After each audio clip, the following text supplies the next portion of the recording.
Welcome to I dream. నేను మీ host Aparna. ఈరోజు మనం నానల్ నగర్ మెహదీపట్నంలో ఉన్న మామ్ ఐవీఎఫ్ అండ్ రీసెర్చ్ సెంటర్కి వచ్చేసాము.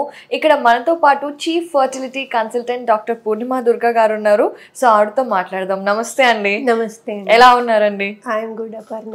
How are you? నేను కూడా చాలా బాగున్నాను. అయితే డాక్టర్ పూర్ణిమ గారు, మనం ఇన్ఫర్టిలిటీ గురించి మాట్లాడుకునేటప్పుడు ముఖ్యంగా మనకి ఆడవారికి ఉండే సమస్యలలో వినేవి PCOS, PCOD. సో మీకు డాక్టర్స్ కూడా, అంటే మనకు క్యాజువల్గా కూడా ప్రెగ్నెన్సీ రావట్లేదంటే నీకు PCOD ఉందా అని అడిగేస్తారు. డాక్టర్లు కాకపోయినా కూడా అడుగుతారు. సో అసలు what is PCOS, what is PCOD అనేది ఫస్ట్ చెప్తారా? PCOS అంటే పాలిసిస్టిక్ ఓవేరియన్ సిండ్రోమ్ అని అంటాం అనమాట. సో బేసిక్గా ఈ PCOD మీరు చెప్పినట్టు చాలా మందికి, అంటే ఇది ఓవర్ డయాగ్నోసిస్ అంటాం కదా, అంటే లేని వాళ్ళకు కూడా చాలామంది PCOD ఉంది అని అనుకుంటారు. జనరల్లీ PCOD అంటే ఏంటంటే ఈ హార్మోనల్ ఇంబ్యాలెన్స్. జనరల్గా ఫీమేల్లో ఈస్ట్రోజన్, ప్రొజెస్ట్రాన్ అనే ఫిమేల్ హార్మోన్స్ ఉంటాయి. అవును. దాంతోపాటు ఈ ఫిమేల్ ఓవరీ ఏదైతే అండాశయం ఉంటుందో కొంచెం మేల్ హార్మోన్స్ని కూడా సెక్రీట్ చేస్తుంది నార్మల్గా కూడా. వాటిని టెస్టోస్టిరాన్, ఆండ్రోజన్స్ అని అంటాం. ఈ PCOD వాళ్ళల్లో ఏమవుతుందంటే ఈ some reasons unknown, might be genetic reason వల్ల కానీ, ఆర్ హార్మోనల్ ఇంబ్యాలెన్స్ వల్ల కానీ, ఆర్ లైఫ్ స్టైల్ ఇష్యూస్ వల్ల కానీ, ఈ ఇన్సులిన్ రెసిస్టెన్స్ అండ్ ఈ హార్మోన్స్ అనేవి కొంచెం మేల్ హార్మోన్స్ ఏవైతే ఈ ఆండ్రోజన్స్ అండ్ టెస్టోస్టిరాన్స్ అని చెప్పాం కదా, ఇవి కొంచెం స్లైట్లీ హయ్యర్ ఉంటాయి అన్నమాట కంపారిటివ్గా అదర్ ఫీమేల్స్. దీనివల్ల ఏమవుతుంది, వాళ్ళకి ఎగ్ డెవలప్మెంట్ అనేది కరెక్ట్గా ఉండదు. ఓవులేషన్ అనేది ఎవ్రీ మంత్ పీరియడ్స్ రెగ్యులర్గా ఉన్న వాళ్ళకి 13-14 డే రోజు ఓవులేషన్ అవుతుంది. వీళ్ళల్లో ఓవులేషన్ అనేది కరెక్ట్గా ఉండదు. ఎందుకంటే మేల్ హార్మోన్స్ ప్రిడామినేట్ అయ్యి ఫీమేల్ హార్మోన్స్ తగ్గిపోవడం వల్ల. సో వీళ్ళకి ఫస్ట్ సిమ్టమ్ మనం చూసేది ఇర్రెగ్యులర్ సైకిల్స్. కానీ ఈ PCOD ఏంటి అంటే most commonly reproductive age group ఉంటుంది కదా, వాళ్ళలోనే ఎక్కువ ఇన్సిడెన్స్ ఉంటుంది. సో కానీ ఏంటంటే కొంతమంది టీనేజర్స్ ఉంటారు, యంగ్ గర్ల్స్ వాళ్ళు కూడా చాలామందికి PCOD డయాగ్నోజ్ అని రాస్తారు. కానీ యంగ్ ఏజ్లో ఎక్కువ ఎగ్స్ ఉండడం కామనే, కానీ దాన్ని కొంచెం మిస్ఇంటర్ప్రిట్ కూడా అవుతుంటుంది అనమాట ఈ PCOD అనమాట. అర్థమైందా? అంటే కొంతమందికి ఎక్కువ యంగ్ ఏజ్ పెరిగే కొద్ది మనకి ఎగ్ కౌంట్ తగ్గిపోతూ ఉంటుంది. కానీ యంగ్ ఏజ్ వాళ్ళల్లో కొన్నిసార్లు మన స్కాన్లో PCOD పిక్చర్ లాగా, అంటే ఎక్కువ ఎగ్స్ కనిపించినప్పుడు కూడా చాలామంది PCOD అంటారు. సో PCOD డయాగ్నోస్ చేయడానికి ఆర్ PCOS డయాగ్నోస్ చేయడానికి మనకి స్పెసిఫిక్ గైడ్ లైన్స్ ఉన్నాయి. ఏంటి అంటే జనరల్గా వాళ్ళలో ఇర్రెగ్యులర్ సైకిల్స్ ఉండడము, ఎక్సెస్ హెయిర్ గ్రోత్ ఉండడం. ఈ మేల్ హార్మోన్స్ పెరగడం వల్ల ఎక్సెస్ హెయిర్ గ్రోత్ అవుతుండే, అంటే అప్పర్ లిప్ పైన హెయిర్. సో కొంతమందికి హెయిర్ లాస్ అవ్వడము, దాన్ని హిర్సుటిజం అంటాం అనమాట, చిన్ పైన హెయిర్. కొంతమందికి అయితే హెయిర్ లాస్ అయిపోతుంది, బాల్నెస్ కూడా ఉంటుంది కొంతమంది ఫీమేల్స్కి, ఈ మేల్ హార్మోన్ ఎఫెక్ట్ వల్ల అనమాట. అండ్ స్కాన్లో PCOD పిక్చర్ అంటే ఈ ఎగ్ అనేది రిలీజ్ అవ్వకుండా చిన్న చిన్న సిస్టులు లాగా అయిపోతుంది. చాలా మంది నీటి బుడగలు ఉన్నాయి అని అంటూ ఉంటారు అనమాట. అది స్కాన్లో చేసినప్పుడు ఎక్కువ సిస్టులు ఉండడం వల్ల నీటి బుడగల్లాగా స్కాన్లో కనిపిస్తుంది. ఈ మూడిట్లో ఎనీ 2 out of 3 అంటే ఇర్రెగ్యులర్ సైకిల్స్ కానీ, ఆర్ ఈ ఎక్సెస్ హెయిర్ గ్రోత్, ఈ మేల్ హార్మోన్స్ పెరగడం వల్ల వచ్చే ఎక్సెస్ హెయిర్ గ్రోత్, ఇవి సిమ్టమ్స్ కానీ, ఆర్ స్కాన్లో ఈ నీటి బుడగల్ లాంటి పిక్చర్, ఈ మూడిట్లో అట్లీస్ట్ 2 ఉంటేనే మనం PCOS అని లేబుల్ చేయొచ్చు. ఓకే. సో దీనికి మనకి స్పెసిఫిక్ గైడ్ లైన్స్ అనేవి ఇచ్చారు. సో అందరికీ ఈ కొంచెం ఎక్కువ ఎగ్స్ స్కాన్లో కనిపించిన వాళ్ళందరినీ PCOD అని అనలేమన్నమాట. That's what I'm trying to explain. So అట్లీస్ట్ 2 out of 3 ఇవి ఉన్న వాళ్ళని మనం PCOS అంటాం. PCOD అంటే పాలిసిస్టిక్ ఓవేరియన్ డిజీజ్. జనరల్గా PCOS, PCOD ఆల్మోస్ట్ సినానిమసే. కానీ ఈ PCODలో మెయిన్ ప్రాబ్లం ఏంటంటే ఇన్సులిన్ రెసిస్టెన్స్. మన బాడీలో ఇన్సులిన్ అనే హార్మోన్ ఉంటుంది కదా, అది సరిగ్గా పనిచేయదు వాళ్ళు. సో మనం జనరల్గా చూస్తే PCOD వాళ్ళలో డయాబెటీస్ ఇన్సిడెన్స్ కూడా చాలా హై ఉంటుంది because of this insulin resistance అనమాట. ఓకే. అయితే ఈ PCOS, PCOD అనేది అసలు ఏ వయసు నుండి మనకి వచ్చే అవకాశాలు ఉంటాయి? జనరల్గా అంటే సాడెస్ట్ పార్ట్ ఏంటంటే ఇది రీప్రొడక్టివ్ ఏజ్ గ్రూప్ వాళ్ళలోనే చాలా హై ఇన్సిడెన్స్ ఉంటుంది. So if you can take రఫ్గా మనం ఒక 20 to 35 ఏజ్ గ్రూప్ ఉంటుంది కదా, వీళ్ళల్లోనే ఎక్కువ ఇన్సిడెంట్స్ అనేది మనం చూస్తూ ఉంటాం. ఈ హార్మోనల్ ఇంబ్యాలెన్స్ కానీ, ఈ ఓవులేషన్ ప్రాబ్లమ్స్ కానీ, ఒబిసిటీ వల్ల ఈ ఇన్సిడెంట్స్ పెరగడం కానీ, ఈ ఏజ్ గ్రూప్లోనే మోస్ట్లీ మనం పీసీఓడి ఎక్కువ చూస్తూ ఉంటాం. ఓకే. సో అసలు డయాగ్నోస్ చేయాలి అంటే ఓన్లీ స్కాన్స్ త్రూ చేస్తారా, బ్లడ్ టెస్ట్ చేస్తారా? అండ్ మామూలుగా మనకి ఏదైనా ఫర్టిలిటీ ఇష్యూ ఉన్న ఏదైనా ఉన్నా 2-3 సైకిల్స్ మనకి టెస్ట్లు జరుగుతూ ఉంటాయి. ఈ పీసీఓఎస్ పీసీఓడికి కూడా ఒక రికరెంట్ పర్టికులర్ టైంలో టెస్ట్లు చేయటం అనేది అవసరమా? జనరల్గా ఏంటంటే ఈ పీసీఓడి నేను మీకు చెప్పినట్టు ఈ 3 out of 3 కేటగిరీస్ చెప్పాను కదా, ఇర్రెగ్యులర్ సైకిల్స్, మేల్ హార్మోన్స్ ఎక్కువ అవడము, దానివల్ల గ్రోత్ పెరగడం అండ్ స్కాన్. సో దీనికి తగ్గట్టు మనం టెస్ట్ చేసుకోవాలి. సో పీసీఓడిలో మెయిన్ ప్రాబ్లం మనకి ఓవులేషన్తో కాబట్టి డీటెయిల్ హిస్టరీ ఏదైనా మనం ఒక పేషెంట్తో ఒక 5 నిమిషాలు కూర్చుని డీటెయిల్ హిస్టరీ తీసుకుంటే వాళ్ళ మెన్స్ట్రల్ సైకిల్స్ ఎలా ఉన్నాయి, ఇర్రెగ్యులర్ ఉన్నాయంటే మోస్ట్లీ ఓవులేషన్ ప్రాబ్లమ్స్ ఉంటాయి, వాళ్ళకి సరిగ్గా ఓవులేషన్ అవ్వకపోవడము అలా ఉండే అవకాశం ఉంటుంది. సో డీటెయిల్ హిస్టరీ ఫస్ట్ తీసుకోవడం, తర్వాత డూయింగ్ అ ప్రాపర్ అల్ట్రాసౌండ్లో మనకి క్లియర్గా పీసీఓడి పిక్చర్ నేను మీకు చెప్పాను కదా, ఈ ఎగ్ రిలీజ్ అవ్వకపోవడం వల్ల ఏమవుతుంది అంటే సిస్ట్ల కింద తయారైపోతుంది. వాటిని పర్ల్స్ ఆఫ్ స్ట్రింగ్స్ అంటాము. మనకి పర్ల్ నెక్లెస్ ఎలా ఉంటుంది ప్యాటర్న్ అలా కనిపిస్తుంది అనమాట స్కాన్లో మనం చూస్తే. సో నీటి బుడగలు అంటాము. సో అది క్లియర్గా ఆ పిక్చర్ మనం ఆ స్కాన్ చేయగానే మనకి పీసీఓడి అని క్లియర్గా తెలుస్తుంది వాళ్ళల్లో.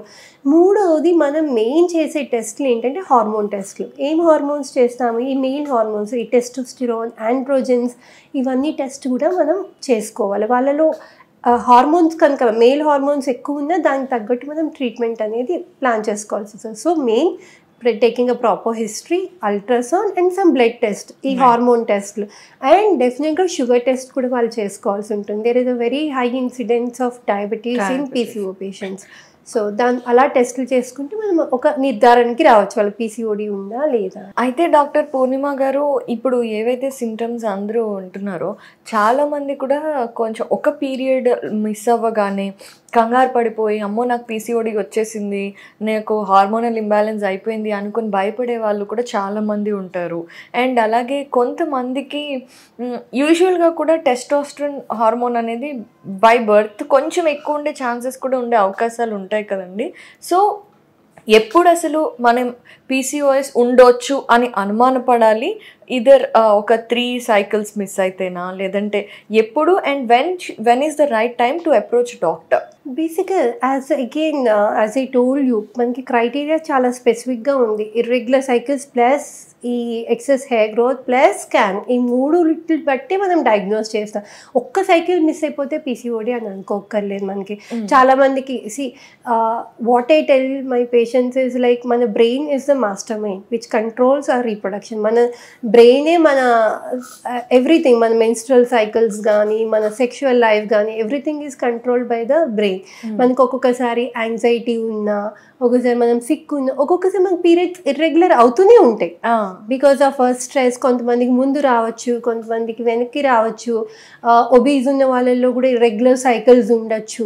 సో ఎగ్ కౌంట్ తగ్గిపోయిన వాళ్ళకు కూడా పీరియడ్స్ ఇర్రెగ్యులర్ అవుతాయి, అంటే ప్రీమెచ్యూర్ మెనోపాజ్ అంటాం కదా, అలాంటి వాళ్ళకు కూడా ఎగ్స్ తక్కువైపోతే కూడా పీరియడ్స్ అనేవి సడన్గా ఇర్రెగ్యులర్ అవుతాయి. సో పీరియడ్స్ ఇర్రెగ్యులర్ ఉంది అంటే పీసీఓడి అనే కాదు. అండ్ ఒక్క సైకిల్తో మనం డెఫినెట్గా కన్ఫర్మ్ చేసుకోలేము. సో ఓన్లీ పీరియడ్ ఇర్రెగ్యులారిటీయే పీసీఓడికి డయాగ్నోసిస్ కాదు. యాజ్ ఐ టోల్డ్ యూ, ఈ బ్లడ్ టెస్ట్, స్కాన్ ఇవన్నీ కూడా యాడ్ చేసుకొని then we have to come to a conclusion వీళ్ళకి పీసీఓడి ఉందా లేదా అని చెప్పి. సో డెఫినెట్గా మీరు అన్నట్టుగా ఒక 2-3 సైకిల్స్ మనకు అబ్జర్వ్ చేసుకుంటే మీరు చెప్పిన అదర్ సిమ్టమ్స్ కూడా ఒకవేళ ఉంటే డెఫినెట్గా డాక్టర్ని, అండ్ ఎస్పెషలీ ప్రెగ్నెన్సీ కోసం ట్రై చేసే వాళ్ళు, వాళ్ళకి ప్రెగ్నెన్సీ రాకపోతే like whoever is trying for pregnancy, వాళ్ళకి ఈ సిమ్టమ్స్ ఉంటే మాత్రం డెఫినెట్గా దే మైట్ హ్యావ్ అంటే పీసీఓడి ఉండొచ్చు వాళ్ళలో. సో డెఫినెట్గా డాక్టర్ని అర్లీగా అప్రోచ్ అవుతే బెటర్ సక్సెస్ రేట్స్ అనేవి ఉంటాయి వాళ్ళకి.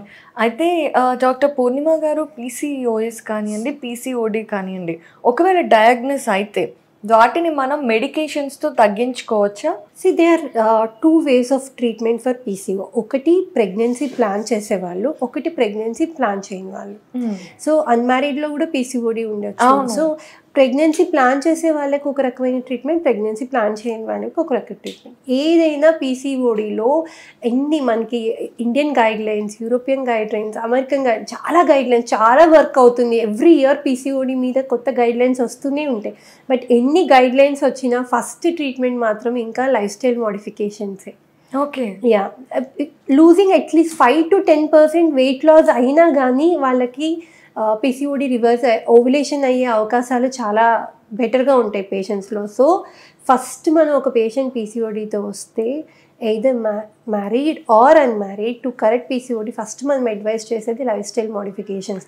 అంటే బరువు తగ్గేయమ్మా అంటే మనం we have to give a proper guidance అన్నమాట. కానీ నేను అడగచ్చా, అంటే వెయిట్ కి మామూలుగా థైరాయిడ్ ఉంటే వెయిట్ పెరుగుతారు అని అంటారు కదండి, పీసీఓ ఉన్నా కూడా వెయిట్ పెరగటం జరుగుతుందా? What is the relation? అంటే బేసిక్ ఇది ఒక సైకిల్. చాలా మంది మన దగ్గరికి వచ్చి ఏమంటారు, నాకు పీసీఓడి ఉంది అందుకే నేను వెయిట్ పెరుగుతున్నాను మేడం, అందుకే నేను వెయిట్ తగ్గట్లేదు, నేను ఇప్పుడు వెయిట్ లాస్ అవ్వమ్మాను, కొంచెం నీకు ఇంకా బెటర్ సక్సెస్ రేట్స్ ఉన్నాయి అంటే పేషెంట్ ఏమనుకుంటారు, నాకు పీసీఓడి ఉంది కాబట్టి నేను ఎంత ట్రై చేస్తున్నా వెయిట్ తగ్గట్లేదు అనుకో. ఇది ఒక cycle. So obesity leads to PCO, PCO leads to obesity. ఆ చైన్ని బ్రేక్ చేయడానికి డెఫినెట్గా lifestyle modifications play very important role. ఆ లైఫ్ స్టైల్ మోడిఫికేషన్స్ గురించి మనం మాట్లాడుకుంటే first important thing is diet.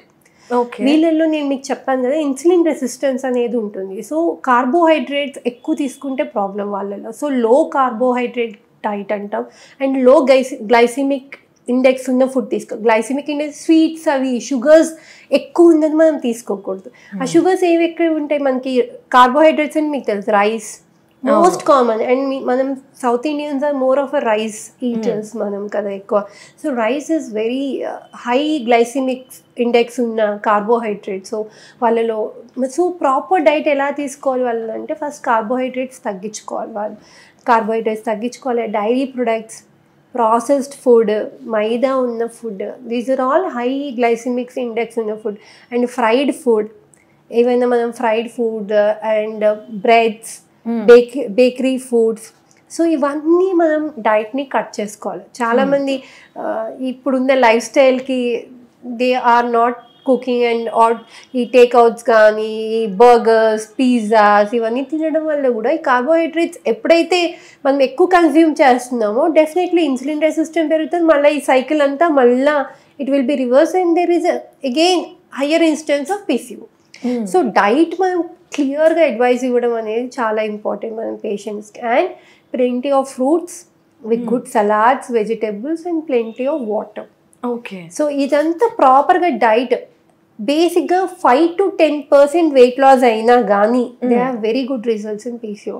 చాలామంది ఏంటంటే 10 కిలోలు తగ్గండి, 15 కిలోలు we should never give that much targets to the patients. అది ప్రాక్టికలీ కూడా చాలా ఇంపార్టెంట్. డిప్రెషన్ పేషెంట్స్ ఏంటంటే నేను చేయలేను అనే ఒక గివప్ అయిపోతారు patient. So as a doctor it is very important మనం కరెక్ట్ గైడెన్స్ ఇవ్వడం. Even they lose 1 to 2 kilos per month పర్సిస్టెంట్గా వెయిట్ లాస్ ఉంటే ఖచ్చితంగా రిజల్ట్స్ అనేవి బాగుంటాయి. So we have to encourage them to, అంటే ఆ పర్సిస్టెంట్ గోల్ ఉండాలా. 1 to 2 kilos every month lose అవుతున్నారంటే it is a very big good progress అని. దీంతో పాటు ఎక్సర్సైజ్, ఎలాంటి ఎక్సర్సైజెస్ వీళ్ళల్లో బెటర్గా ఉంటాయంటే బెస్ట్గా అంటే swimming, cycling, yoga, mostly aerobic exercises, మన కొంచెం హార్ట్ రేట్ మనం కొంచెం పెరిగే ఎక్సర్సైజెస్, సైక్లింగ్లో చాలా ఇట్స్ లైక్ కార్డియాక్ ఎక్సర్సైజ్, ఇలాంటి ఎక్సర్సైజెస్లో కూడా దీస్ బెనిఫిట్ చేస్తాయి అన్నమాట వీళ్ళని. సో మనం చూస్ చేసుకునే ఎక్సర్సైజ్ కూడా ఇంపార్టెంట్. బికాజ్ నార్మల్ చాలామంది నేను వాకింగ్ చేస్తున్నాను అయినా బరువు తగ్గట్లేదు అంటారు. సో ఈ walking is not for, if you're doing a walking you should be a brisk walk అంటాం. బ్రిస్క్ వాక్ అంటే చిన్న చిన్న అడుగులు ఫాస్ట్ గా వేసి, because heart rate it's like cardiac activity పెరుగుతుంది హార్ట్ రేట్. సో దానివల్ల ఉపయోగం ఉంటుంది. సో చాలా మంది అలాగే అంటారు, చాలా మంది పేషెంట్స్ వచ్చి వాకింగ్ చేస్తున్నాను మేడం అయినా ఏంటి. So the type of exercise you do in these patients also matters అనమాట. సో నేను ఫస్ట్ లైన్ ఆఫ్ మేనేజ్మెంట్ అయితే పీసీఓలో అయితే లైఫ్ స్టైల్ మోడిఫికేషన్స్ ఇప్పటికీ. ఓకే, సో లైఫ్ స్టైల్ మోడిఫికేషన్స్లో డైట్, వెయిట్ లాస్ అది ఎలా అవ్వాలంటే డైట్ అండ్ ఎక్సర్సైజెస్తో. సో లైఫ్ స్టైల్ మోడిఫికేషన్స్తో పాటుగా ట్రీట్మెంట్స్ ఏమిటి? సో అగైన్ మనం ట్రీట్మెంట్ విషయానికి వస్తే పీసీఓడిలో మనం not planning for pregnancy, planning for pregnancy 2 categories కింద డివైడ్ చేయొచ్చు. ఓకే. ప్రెగ్నెన్సీ ప్లాన్ చేయని వాళ్ళల్లో మనకి పీరియడ్స్ నార్మల్ అవ్వడానికి we have some hormonal pills ఉంటాయి. ఓకే. సో వాళ్ళలో ఏంటంటే బేసిక్గా నేను ఈ హార్మోనల్ ఇంబ్యాలెన్స్ అవుతుంది కాబట్టి వీళ్ళలో అవి రెగ్యులరైజ్ చేయడానికి మనకి హార్మోనల్ పిల్స్ అంటాం. దీన్ని చాలా మంది ఏంటంటే ఇవి కంట్రసెప్టివ్ పిల్స్ కింద కూడా వాడచ్చు, ఆ పిల్స్ని అనమాట. సో దాంతో అవి నార్మల్ హార్మోన్స్ రెగ్యులరైజ్ అయ్యి పీరియడ్ సైకిల్స్ అనేవి వాళ్ళకి నార్మల్ అవుతాయి. దాంతోపాటు lifestyle modifications plus. So కానీ when you use these pills, ఈ పిల్స్ వాడినప్పుడు మీకు ప్రెగ్నెన్సీ కూడా రాదు. సో ప్రెగ్నెన్సీ ప్లాన్ చేయని వాళ్ళు మనం ఈ కంట్రసెప్టివ్ దీన్ని హార్మోనల్ పిల్స్ అంటాము. ఇవి ఒక 21 days టాబ్లెట్స్ ఉంటాయి అనమాట. మనం జనరల్గా 5th day పీరియడ్ వచ్చిన 5th day నుండి స్టార్ట్ చేస్తే 21 days వేసుకున్న తర్వాత అది స్టాప్ చేసాక మళ్ళీ సైకిల్ వస్తుంది. Sorry to interrupt, I have a doubt. ఇప్పుడు మనకి బాడీలో టెస్టోస్టెరాన్ పెరుగుతుంది కాబట్టి మనకి PCOS PCOD వస్తుంది. ఇప్పుడు హార్మోనల్ పిల్స్ ఇస్తే సప్రెసెస్ టెస్టోస్టెరాన్, అంటే ఉమెన్ లో ఉండాల్సిన హార్మోన్స్ ని ఇంకా regularisers. It doesn't suppress it, it regularisers అన్నమాట. ఓకే. ఎక్సెస్ ఏదో ఆ సైకిల్ ని బ్రేక్ చేసి రెగ్యులరైజ్ చేస్తుంది. Then how does it work as a contraceptive? అంటే కంట్రసెప్టివ్ పిల్స్ కూడా ఇదే మెకానిజం అనమాట. సో చాలా మంది ఏంటంటే ఇవే పిల్స్ ఎందుకు నేను కంట్రసెప్షన్ కి కూడా వాడచ్చు అని చెప్తున్నా అంటే, చాలా మంది మేడం ఇది ప్రెగ్నెన్సీ రాకుండా కదా ఇస్తారు పిల్ అని అంటారు. సో ఆల్మోస్ట్ ద కాంపోజిషన్ ఈ సేమ్. ఒకటే మెడిసిన్ 4-5 ఇండికేషన్స్ కూడా ఉంటాయి. సో ఎలా అయితే ఓవులేషన్ ని సప్రెస్ చేసి పీరియడ్స్ ని రెగ్యులరైజ్ చేస్తుంది. సో అందుకని వాళ్ళకి ప్రెగ్నెన్సీ రాదు. కరెక్ట్. సో ఈ సైకిల్ రెగ్యులరైజ్ చేయడానికి అన్నమాట. ఓకే. సో ముఖ్యంగా హార్మోనల్ పిల్స్ అనేది మనకి సైకిల్స్ రెగ్యులరైజ్ చేయడానికి వాడచ్చు. Then they have 2-3 indications apart from this అన్నమాట. సో వాటి వల్ల ఏం సైడ్ ఎఫెక్ట్స్ ఉండవా అండి? అంటే మనకి ఇప్పుడు చాలా లో డోస్ పిల్స్ వచ్చాయి. ఇది వరకు చాలా హై డోస్, ఇప్పుడు చాలా సేఫ్ కంట్రసెప్టివ్ పిల్స్. ఈ హార్మోనల్ పిల్స్ అనేవి చాలా లో డోస్ పిల్స్ వచ్చాయి. They are mostly safe only, but కానీ you can't give for more period. ఒక మ్యాక్సిమం ఒక 2 years వరకు మనం ఇవ్వచ్చు. ఈ లోపల వాళ్ళు లైఫ్ స్టైల్ చేంజెస్ చేసుకోవడము, if they want to plan pregnancy they have to plan, they have to manage, అంటే ఇవన్నీ చేసుకోవాలి సైమల్టేనియస్గా అనమాట. So we can't give for more period, prolonged maximum ఒక 2 years వరకు ఇవ్వచ్చు. ఇది ప్రెగ్నెన్సీ ప్లాన్ చేయని వాళ్ళకి. బట్ ప్రెగ్నెన్సీ ప్లాన్ చేసే వాళ్ళకి ఏంటి, వాళ్ళకి ఓవ్యులేషన్ కావాలి. సో వీళ్ళలో మనకి ఓవ్యులేషన్ అవ్వదు కాబట్టి మనం ఓవ్యులేషన్ ఇండ్యూస్ చేయాలి. So we have some medications for it అనమాట. సో మనకి ఏంటంటే ఓవ్యులేషన్ ఇండ్యూసింగ్ ఏజెంట్స్ అని అంటాము, డ్రగ్స్ ఉంటాయి. సో వాళ్ళకి హార్మోనల్ టాబ్లెట్స్ ఉంటాయి విచ్ ఇండ్యూసెస్ ఓవ్యులేషన్ అనమాట. ఇలాంటివి కానీ ఏదైనా కానీ మనం ఒక డ్రగ్ స్టార్ట్ చేసినప్పుడు ఈ ఓవ్యులేషన్ ఇండ్యూస్ చేయడానికి మనం మెడిసిన్స్ కానీ టాబ్లెట్స్ కానీ ఏమి స్టార్ట్ చేస్తే మానిటర్ అయితే ఖచ్చితంగా చేసుకోవాలి త్రూ స్కాన్. దాన్ని ఫాలిక్యులర్ స్టడీ అంటాం అనమాట.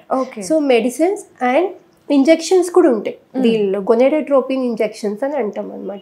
సో ఒకవేళ మెడిసిన్స్తో కనుక ఎగ్ డెవలప్మెంట్ అవ్వకపోతే ఫిమేల్కి ఈ గొనెడోట్రోపిన్ ఇంజెక్షన్స్ కూడా మనం వాడచ్చు. సో అలా ఓవ్యులేషన్ ఇండ్యూస్ చేసి మనం వాళ్ళని టైమ్డ్ ఇంటర్కోర్స్ అంటాము. ఆ టైంలో ఎప్పుడైతే ఎగ్ రిలీజ్ అయిందో ఆ టైంలో కలవమని కూడా మనం వాళ్ళకి సజెస్ట్ చేయొచ్చు. ఇది first line of management PCOD. Coming to this, ఈ బేసిక్ ట్రీట్మెంట్తో అంటే this is the first line అంటే ఇట్స్ స్టార్టింగ్ కాబట్టి, సో మనం ఎన్ని రోజులు ఈ హార్మోనల్ పిల్స్ కానివ్వండి లేదంటే ఓవ్యులేషన్ పిల్స్ కానివ్వండి ఇండ్యూస్ చేసి ఎన్ని రోజులు వెయిట్ చేస్తారు? 1 month 2 months? మాక్సిమం మనం 6 cycles చూడొచ్చు. ఓకే. 6 menstrual cycles. అంటే ఇప్పుడు ఎవ్రీ మంత్ ఎగ్ రిలీజ్ అవుతుంది కదా వీటితోటి. సో ఆ టైంలో ప్రెగ్నెన్సీ రాకపోతే we can give maximum for 6 cycles వరకు, 6 ovulatory cycles వరకు మనం చూడొచ్చు అనమాట. ఇది కూడా అవ్వలేదు. రైట్. నెక్స్ట్ ఏంటంటే ఎవరికైతే మెడికల్ ట్రీట్మెంట్ ఫెయిల్ అయిందో ఆర్ ప్రెగ్నెన్సీ రాలేదో వాళ్ళకి మనం లాప్రోస్కోపీ అడ్వైస్ చేయొచ్చు. దాన్ని సెకండ్ లైన్ ఆఫ్ ట్రీట్మెంట్ అంటాం. లాప్రోస్కోపీ మీద చాలా మందికి అనుమానాలు భయాలు ఉంటాయి. యాక్చువల్లీ లాప్రోస్కోపీ అనేది హ్యూజ్ సర్జికల్ ప్రాసెసా అని చాలా మంది అనుకుంటూ. So laparoscopy is a relatively very safe procedure and it is a day care procedure కింద మనం చేస్తాం.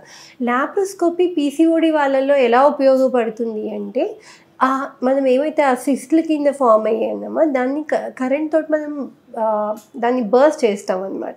దాంతో ఏమవుతుందంటే ఆ మేల్ హార్మోన్స్ అనేవి బయటకు వచ్చి హార్మోన్స్ రెగ్యులరైజ్ అవుతాయి. అండ్ ఇంకొక థియరీ ఏంటంటే మనం ఏదైతే ఆ కరెంట్తో మనం ఆ ఓవరీని స్టిమ్యులేట్ చేస్తామో దాంతో న్యూ సెల్స్ కూడా, న్యూ ఫాలికల్స్ కూడా డెవలప్ అవుతాయి అనే ఒక థియరీ కూడా ఉంది. బ్లాకేజెస్ అన్ని క్లియర్ చేస్తున్నాం కాబట్టి అంటే బ్లాకేజ్ ఏమి ఉండదు, కానీ ఆ ఓవరీలో ఎక్కడైతే ఈ ఫాలికల్స్ అదే ఈ సిస్ట్ లిగిన్ ఉన్నాయో దానిలో ఉన్న మేల్ హార్మోన్స్ని మనం బర్స్ట్ చేయడం వల్ల హార్మోన్ రెగ్యులరైజ్ అయ్యి కొత్త న్యూ మేల్ హార్మోన్స్ తగ్గి ఫీమేల్ హార్మోన్స్ బెటర్గా ప్రొడ్యూస్ అవుతాయి అనేది కాన్సెప్ట్. అండ్ ఎక్కడైతే మనం అక్కడ ఓవరీ దాని వల్ల స్టిమ్యులేట్ కూడా అవుతుంది కాబట్టి బెటర్ ఎగ్ క్వాలిటీ కూడా ఇంప్రూవ్ అవుతుంది వాళ్ళలో, ఎందుకంటే ఫెమినైన్ హార్మోన్స్ కొంచెం బెటర్గా అవుతాయి. సో లాప్రోస్కోపీ వల్ల తర్వాత చాలా మందికి ఓవ్యులేషన్ నార్మల్గా అవ్వడము, ప్రెగ్నెన్సీస్ రావడం కూడా చాలా మందిలో చూస్తూ ఉంటాం. ఈ లాప్రోస్కోపీ అనేది అంటే ఓవ్యులేషన్కి ముందు చేయించుకోవాలా లేదా జనరల్గా మనం పీరియడ్ అయిపోయిన తర్వాత మనం probably 8th to 10th day మధ్యలో అట్లా మనం ఈ లాప్రోస్కోపీ ప్రొసీజర్ అనేది చేస్తూ ఉంటాం. సో సక్సెస్ అయింది లాప్రోస్కోపీ అనేది మనకి ఎలా తెలుస్తుంది? తర్వాత మనం ఫాలో అప్ చేసుకుంటాం కదా పేషెంట్ లాప్రోస్కోపీ అయిన తర్వాత నెక్స్ట్ సైకిల్ మనం మానిటర్ చేసుకుంటాం ఓవ్యులేషన్స్ కరెక్ట్గా అవుతున్నాయా లేదా. మ్యాక్సిమం మనం 6 monthsలో ప్రెగ్నెన్సీ వచ్చేలాగా we monitor them and advise them when to have normal intercourse and all. Okay. So doctor గారు లాప్రోస్కోపీ జరిగిన తర్వాత కూడా మనకి హార్మోనల్ పిల్స్ అనేది ఓవ్యులేషన్ ఇండ్యూస్ చేసే పిల్స్ అంటే laparoscopy along with medication is necessary? Two schools మళ్ళీ అంటే లాప్రోస్కోపీ చేసిన తర్వాత చాలా మందికి స్పాంటేనియస్గా ఓవ్యులేషన్ అయ్యి న్యాచురల్ ప్రెగ్నెన్సీస్ వచ్చిన వాళ్ళు కూడా ఉన్నారు. బట్ మనం అంత ప్రొసీజర్ చేసి మనం కూడా we can also monitor the cycle. జనరల్గా మనం చేసిన తర్వాత we just don't leave the patient, మనం మళ్ళీ మానిటర్ చేసి అండ్ కొంచెం మెడిసిన్ ఇవ్వడం వల్ల ఇంకా బెటర్ క్వాలిటీ ఎగ్ వచ్చే అవకాశం కూడా ఉంటుంది. సో లాప్రోస్కోపీ తర్వాత కూడా మేము ఒక్కొక్కసారి ఈ ఓవ్యులేషన్ ఇండక్షన్ డ్రగ్స్ ఇచ్చి మానిటర్ చేస్తూ ఉంటాం so that chances of pregnancy will be much better. So laparoscopy success rate ఎంత అని అడగచ్చు?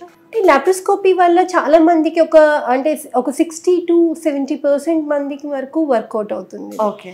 సో అది కూడా వర్కౌట్ అవ్వని వాళ్ళు అంటే ఇప్పుడు మెడికల్ మేనేజ్మెంట్ పని చేయలేదు, ఇంజెక్షన్స్ పని చేయలేదు, లాప్రోస్కోపీ కూడా పని చేయలేదు, what is the then we advise IVF. ఇలాంటి వాళ్ళలో మేము ఇంకా అడ్వైజ్ చేసేది the third line of management అంటాం ఇన్ పీసీఓడి వాళ్ళలో ఐవీఎఫ్ అడ్వైజ్ చేస్తాం. ఎందుకంటే ఐవీఎఫ్లో నేను మీకు చెప్పినట్టు ఐవీఎఫ్లో మనం మల్టిపుల్ ఇంజెక్షన్స్ కొంచెం హయ్యర్ డోసెస్ ఇచ్చి మల్టిపుల్ ఎగ్స్ని బయటికి తీసి ల్యాబ్లో ఫర్టిలైజ్ చేస్తాం. సో డెఫినెట్గా కన్సెప్షన్ రేట్స్ వీళ్ళల్లో ఐవీఎఫ్లో పీసీఓడి వాళ్ళల్లో ఐవీఎఫ్ సక్సెస్ రేట్స్ చాలా బాగుంటాయి. So that will be the last third line of management in PCOD patients అనమాట. ఓకే.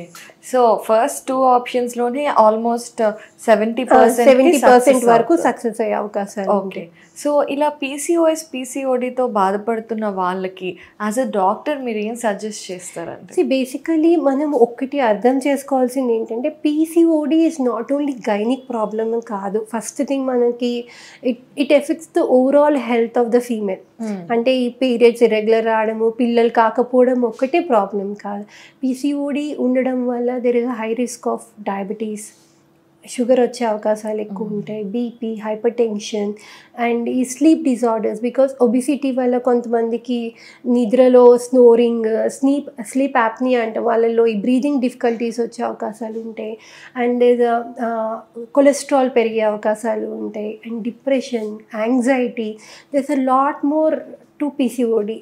అంటే ఒక పిల్లలు ఇర్రెగ్యులర్ సైకిల్స్ కాకుండా. సో నేను ఇచ్చే సజెషన్ ఏంటంటే don't treat PCOD as a gynaec. అంటే పిల్లల కోసము ఇర్రెగ్యులర్ సైకిల్స్ కోసమే కాదు, మీ ఓవరాల్ హెల్త్, మీ ఫ్యూచర్ హెల్త్ కూడా, మీకు ఈ లాంగ్ టర్మ్ ప్రాబ్లమ్స్ని ప్రివెంట్ చేసుకోవడానికి కూడా you have to treat PCOD అనమాట. How first thing again emphasis మళ్ళీ లైఫ్ స్టైల్ మోడిఫికేషన్. మీ life go through what you are doing daily. మీ డైట్ ఒక్కసారి నీరే చార్ట్ వేసుకుని అసలు ఎక్కడ ఏం తింటున్నాము, ఎక్కడ మనం కట్ చేయగలుగుతాము, ఎక్కడ మనం కార్బోహైడ్రేట్స్ని కట్ చేయొచ్చు, how to add bit of exercise activity into your daily lifestyle అవన్నీ. So it's not for your only pregnancy or reproduction, it's for your overall హెల్త్కి చాలా important. So treat like that, అంటే అలా మనం ఆలోచిస్తేనే మనం ప్రాపర్గా మనం ఎఫర్ట్స్ పెట్టగలుగుతాం, right? So my message through this video is like treat PCOD as a overall long-term complication, and I hope ఈ వీడియో వల్ల వాళ్ళు ఇది అర్థం చేసుకుని at least if they start doing life style modifications and ఇవన్నీ చేసుకుని డెఫినెట్గా ఈ లాంగ్ టర్మ్ కాంప్లికేషన్స్ని మనం ప్రివెంట్ చేయడానికి అవకాశం ఉంటుంది. చాలా చక్కగా వివరించి చెప్పారు అండ్ బేసిక్స్ నుండి కూడా మాకు అర్థమయ్యేలా చెప్పారు. సో లైఫ్ స్టైల్ మోడిఫికేషన్స్తో PCOS PCODకి మెల్లమెల్లగా ఒక్కొక్క స్టెప్ ముందుకు వెళ్తూ చెక్ పెట్టచ్చు. అండ్ డెఫినెట్గా ఒకవేళ ఇబ్బంది పడుతూ ఉంటే డెఫినెట్లీ డాక్టర్ని అప్రోచ్ అవ్వాలి. అండ్ ముఖ్యంగా ఫర్టిలిటీ విషయంలో మాత్రం ఇబ్బందులు ఉంటే ఒక్కసారి చెక్ చేయించుకోవాలి అనే విషయం చాలా చక్కగా వివరించారు. Thanks a lot. Thank you.